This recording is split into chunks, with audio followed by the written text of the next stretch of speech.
Watch me turn into a werewolf, and I will haunt till the break of dawn.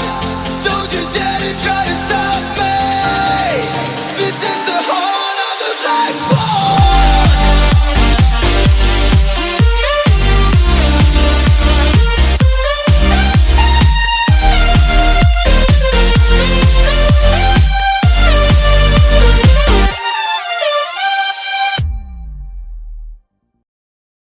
Hey, what's going on, Insomniacs? Sun518 here, and we have another little thingamajig that we're going to be doing to the Speed. I don't know if it's necessarily an upgrade, more of a like cosmetic, I don't know, whatever. We're going to be installing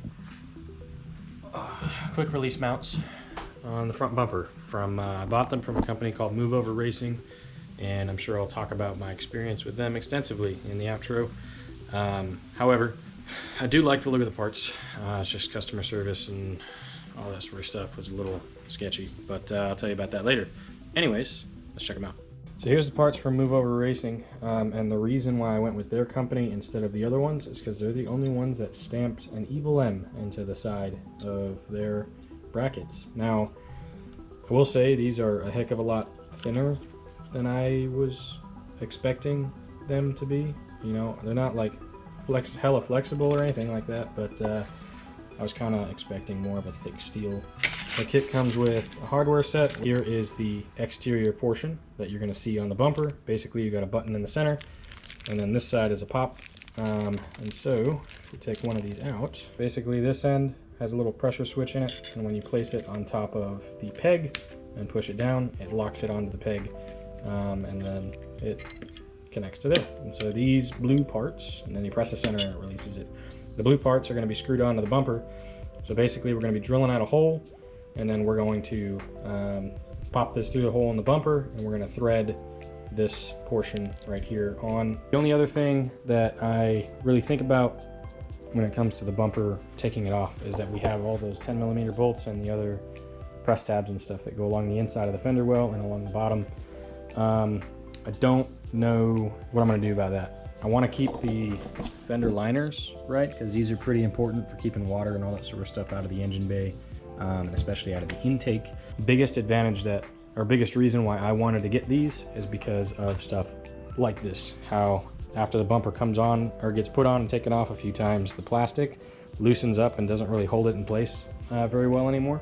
And so I'm hoping that these will help to seat the sides of the bumper on there. So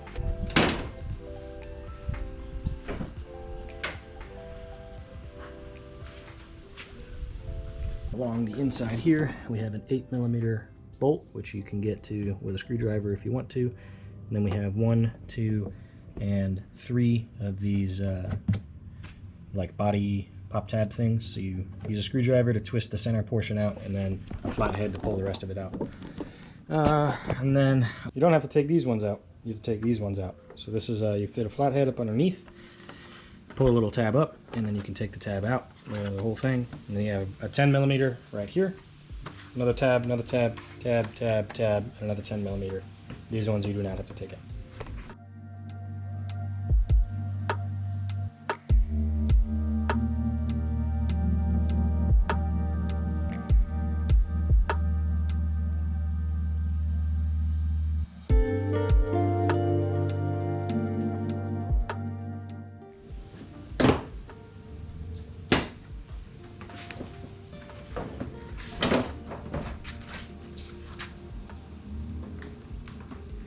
Now we're going to get into it.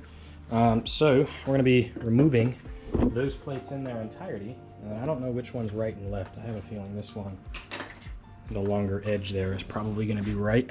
And so this is going to replace this piece right here and snap in right there. And then we'll work on marking out the inside of the bumper. So we have these two 10mm bolts, and that should pop this piece off. One of the biggest issues that I had with Move Over Racing is that they had really horrible communication. You know, I ordered these things 1 week and then I didn't receive any sort of like an order verification email or an invoice or anything like that from them. It was an uncomfortable kind of feeling because, you know, it's expensive, and I just sent them a whole lot of money. So I emailed them. I was like, hey, you know, I'm hoping that you guys have an invoice or something like that for my purchase. And they're like, oh, don't worry about it. We've got it's being built right now, and we should have it in the mail in the next couple of days. I was like, okay.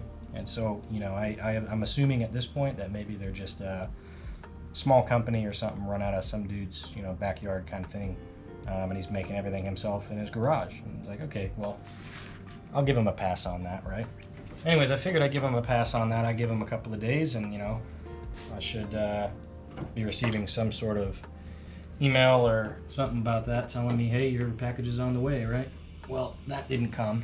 Just to show you, there is a little pinch clamp right here that's stuck in right there. And I just took that 8mm that we used earlier, and I pushed it right there, and it held the clamp shut long enough so that I could slide it out. But anyways, yeah, so that next, you know, whatever day they said they would have had it shipped out by came along, and I hadn't received anything from them. So I sent them an email. I gave them an extra day, and I sent them an email back, and I said, hey, just checking in. You know, you said you're going to have my order out in the mail yesterday, and I haven't heard from you guys. You know, and then there was nothing. I didn't hear anything for like a week, which was also super unnerving, of course, as you'd expect it to be. So I sent them another email, and I just said, hey, look, you know, I'm very uncomfortable with this transaction, and if I can't receive any sort of verification from your company, you know, then I'm going to withdraw my order. I'm going to request money back, and then if that doesn't happen, I'm going to have to, you know, find out what I can do legally to protect myself in this scenario. And that received a response pretty instantaneously, in which they apologized for the delay and stated that their electricity had been out in their warehouse, and that was the reason why they didn't get my order out, which doesn't make sense to me, because if the electricity is out in only your warehouse, you know, USPS somewhere, which is who they shipped with, very well probably has power. Also, I'm sure that they still had a cell signal, because I've lost power many a times in the city. Never lost cell signal, right? Very well could have sent me an email, you know, stating that that was the issue. And this was also like a week and a half or so after, you know, I had talked to him about it, which was, you know, you're not going to have power down for, you know, over a week in your place of business, unless something is seriously wrong. Anyways, yeah, so they said, hey, power was down, you know, we'll have it in the mail by tomorrow. And then the tomorrow rolled around, and I was waiting for an email, nothing. And I emailed them one more time, and, you know, basically said, I want to go through the process of getting my money back. And they responded with a very unprofessional email. It was nothing like negative or mean. It was just saying, hey man, you know, don't worry about it, we got you, stuff like that. It was very unprofessional, with no, you know, signed remark or anything like that on the email. However, the tracking information for the package was attached to the email. And then a couple of days later, I did happen to receive them. So I don't really know what all that was about. I don't know if I should care. However, I have it now, and it is what it is. Sweet. So with this engaged and installed and relatively tight, and it looks like I can adjust the height of the posts as well. So if they're not sitting right, then I guess I have to go in here and fine tune it a little bit.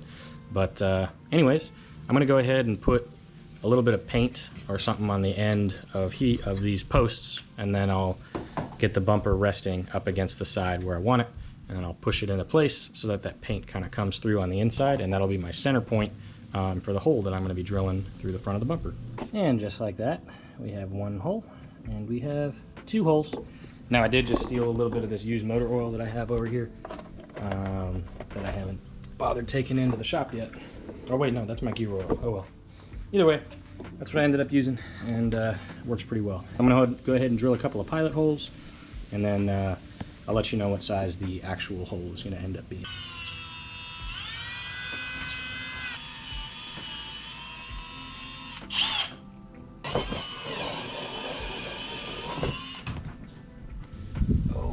it's going to be tight, but it's going to fit. Bam. And the other thing that I really like about this design for the tab is that I will be able to take it back off whenever I wrap the bumper, so that I can get it all nice and pretty with the wrap behind it. Put it back on. I know the blue looks a little out of place right now, and you're asking yourself, why'd you do blue? And if you missed some of the other like upgrade videos I've done on blue here, I know it's black, but it will eventually be wrapped blue. And I've already picked out the wrap. Just gotta order it. So this is a 3/4 inch drive. I don't know if it's focused at all on that. It's 3/4 inches. Take my word for it. With both of them on there, we're going to test it out. We're going to snap it in place and see how it looks.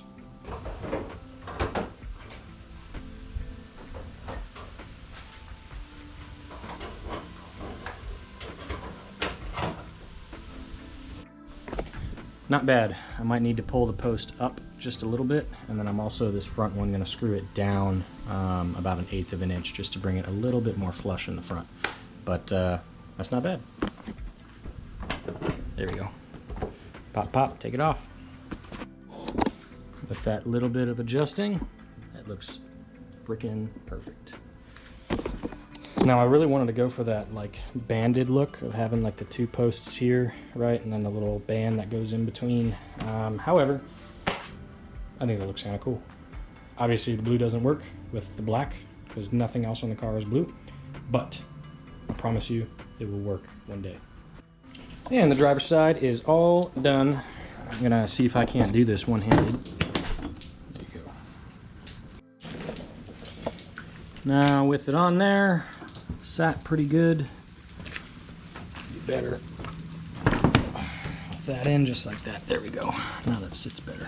So I'm gonna go ahead and get these little screw bolt or nuts tightened down here, and they are a 10mm. And then the back of the pop tabs, I don't have really a size. Looking like a 26mm. I don't know if this is millimeters or not. Yeah, that's inches, so that's millimeters. So about a 26-ish millimeter. You're gonna want to tighten those ones down as well on the back. Just like that, we are completely bolted back together, and the bumper is on there solid. I'm realizing after I have it all snapped together that this front corner needs to go in just a little bit to line that up better. But other than that, it looks great. But there you have it. Those are the Move Over Racing Mazdaspeed 3, specifically the Gen 2 front bumper quick release match.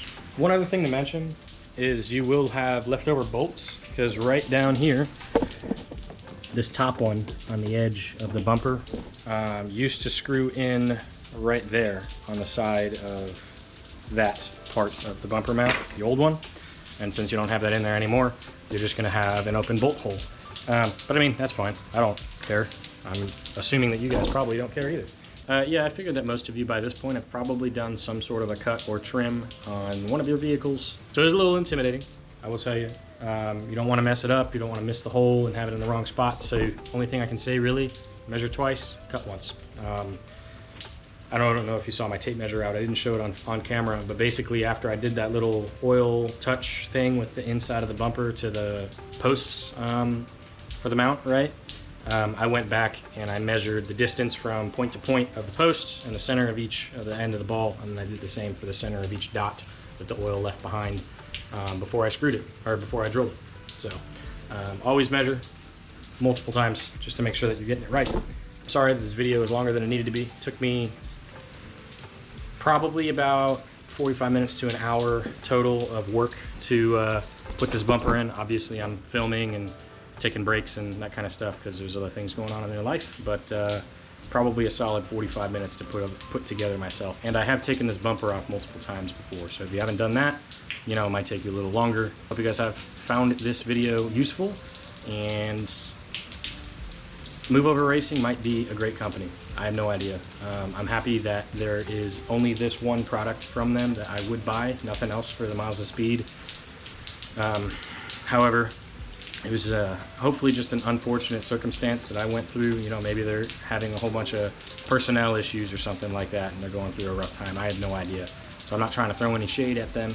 You know, a legitimate company, and their parts did, you know, look to be of quality, and they appear to be that they're going to hold up well over time, but time will tell. So if you guys have bought things from Move Over Racing, maybe you had a better experience or something like that, you know, let me know in the comments so that, I don't know, feel better about it. I don't know, whatever. Anyways, I hope you guys have enjoyed. If you have, please drop a like and a subscribe, and I will see you on the next upgrade video. Good night, sign out.